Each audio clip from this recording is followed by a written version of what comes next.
É óbvio que você não vai esperar que um leão tenha uma relação harmônica com você, mas tem algumas espécies que conseguem manter esse tipo de relação. E se quer aprender um pouco sobre as relações interespecíficas harmônicas, vem comigo até o final.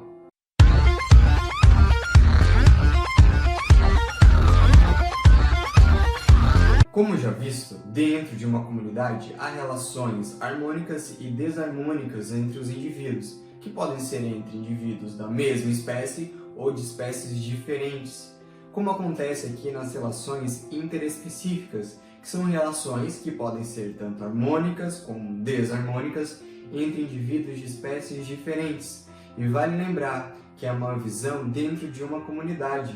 Quando passa a ter uma visão mais ampla de tudo isso, todos os indivíduos, independente se é da mesma espécie ou de espécie diferente, eles têm relações harmônicas, visando ali o equilíbrio ecológico.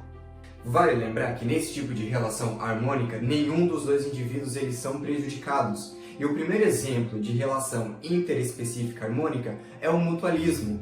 Nesse tipo de relação, os dois indivíduos eles saem beneficiados e ali possuem uma interdependência tão grande entre esses dois grupos de indivíduos que eles não conseguem viver separados um do outro. Dentro da natureza são vários os exemplos de relações mutualísticas. Um deles é o líquen. O líquen é uma associação muito íntima entre fungos e algas, onde essas algas elas são protegidas, revestidas por esses filamentos do fungo que acabam fornecendo ainda água e sais minerais. Em contrapartida, essa alga, como ela consegue realizar a fotossíntese, ela acaba fornecendo, em troca, nutriente para esse fungo. Não existe nenhum mamífero, ou melhor dizendo, nenhum animal, com a capacidade de digerir a celulose. Mas existe, por exemplo, alguns mamíferos que são herbívoros, que se alimentam somente de vegetais.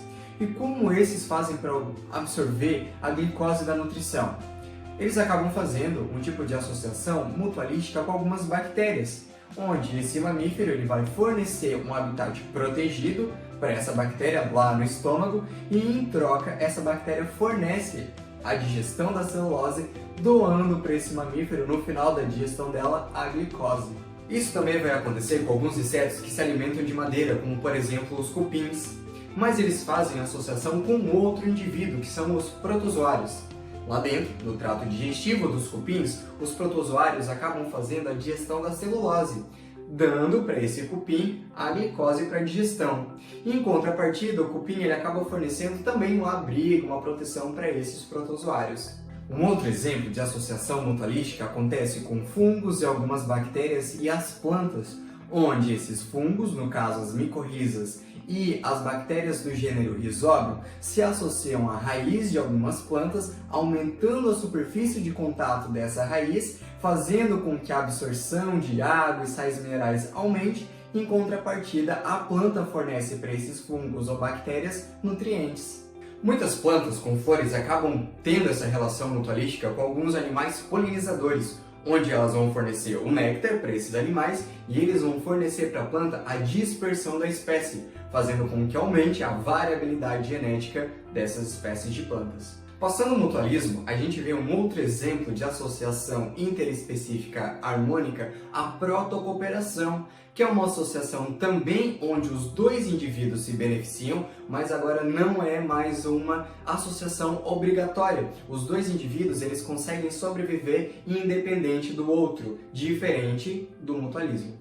Um exemplo de protocooperação é a associação entre um crustáceo chamado de ermitão e as anêmonas do mar. Esse crustáceo, o ermitão, ele tem o corpo mole e desprotegido. Ele acaba roubando conchas deixadas abandonadas por outros gastrópodes e em cima dessa concha se instalam essas anêmonas.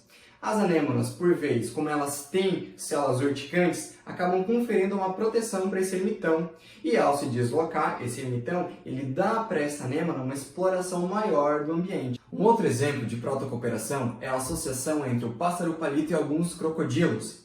O crocodilo, sempre que acaba de se alimentar, ele sai da água e fica exposto ao sol, para que ele consiga se aquecer e realizar a digestão. Nesse momento, para que a temperatura corporal do crocodilo não se eleve muito, ele tende a ficar de boca aberta. E nesse momento o pássaro entra na boca do crocodilo, corajoso, e acaba se nutrindo de restos de comida e de vermes que estão ali na boca do crocodilo. Então o crocodilo acaba fornecendo nutriente para o pássaro e o pássaro uma higiene bucal ali para o crocodilo. Um terceiro exemplo de relação interespecífica harmônica é o inquilinismo. Nesse caso agora a gente vê que apenas um dos dois indivíduos sai beneficiado, porém o outro não é nem beneficiado e nem prejudicado.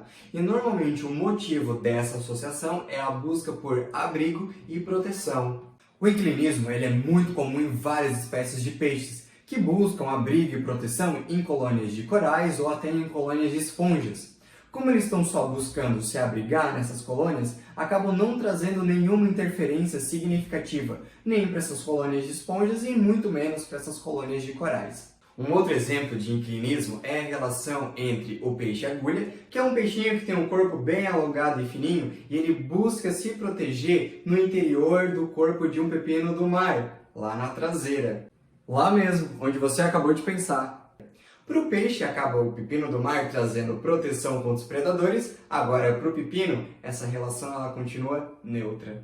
Eu sei que vocês devem lembrar do filme Procurando Nemo, onde tem uma associação entre o peixe-palhaço e as anêmonas do mar, lá a casinha do Nemo. Essa associação não é à toa, porque esses grupos de peixes que se alojam, ou se protegem dentro das anêmonas do mar, acabam tendo essa relação porque as anêmonas possuem células urticantes e acabam trazendo uma proteção muito maior para esse grupo de peixe. Porém, essa relação para a anêmona não traz benefício nenhum, é insignificante. Uma variação do inquilinismo é o epifitismo, e a diferença está na busca dessa aproximação, que é por apoio e sustentação. As plantas epífitas são essas plantas que acabam se apoiando, se sustentando em cima de outras plantas. E o motivo é porque elas tentam procurar uma posição mais favorável para a obtenção de luz. Enquanto uma consegue essa posição favorável para conseguir energia luminosa, a outra não tem benefício nenhum, acaba tendo ali a relação ainda neutra. Um último tipo de relação interespecífica harmônica é o comensalismo. E ele funciona igual ao inquilinismo. Apenas um dos indivíduos sai beneficiado, porém o outro continua neutro, não é nem beneficiado e nem prejudicado. A diferença dessa aproximação entre o inquilinismo e o comensalismo é que lá no inquilinismo o indivíduo ele procurava um abrigo, uma proteção, uma sustentação. Agora aqui no comensalismo, essa aproximação é por alimento. E um exemplo clássico de comensalismo é a associação ou a interação entre o tubarão e o peixe-piloto, também conhecido como rêmora. Nessa associação, esse peixe-piloto ele possui uma ventosa dorsal, no que ele consegue se aderir ao corpo do tubarão, sem prejudicar, sem trazer nenhum dano para o tubarão. Enquanto o tubarão está se alimentando e acabam caindo restos dessa digestão do tubarão, esse peixe-piloto acaba se aproveitando desses restos.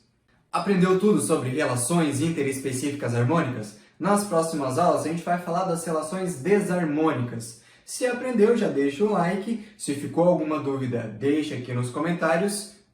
E até a próxima!